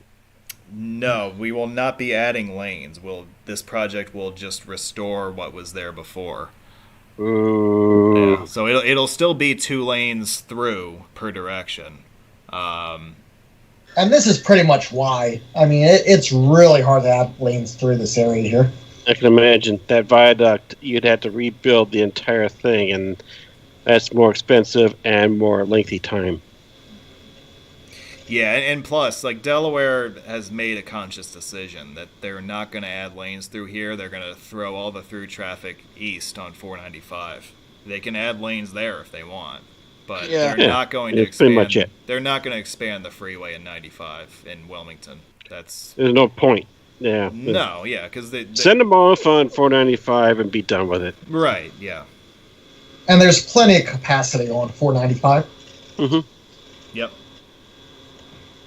But this is aging. This is a nice bridge, by the way. When they redid it, I don't know 15 years ago or so, they made a little like brick look in the concrete barrier there. Mm-hmm. Yeah, and then the concrete deck went to shit, and so they're redoing it again as part of this project. So yeah, that's the northern limit of the project right there. This video, I followed the Concord Pike exit ramp because I was on my way. Well, I eventually stopped at the Azimuth, but that was later in the day. But anyway, this video is going to end in a couple of minutes, but I want to start to wrap things up here for tonight's episode. Doug and Scott and Jeff were my gracious co-hosts tonight. Thank you very much to them. You guys did a great job. It's always my pleasure. The same. Thank you. Thanks for having me. No, it was great to have Big Jeff back in the audience on Skype. Guys, you have any closing thoughts on Route 1 or what we watched tonight? It's number 1. That's what I could tell you.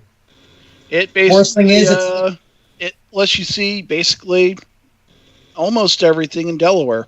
Yeah. From beaches to urban. Pretty much. And scrapple in between. Yes, that too.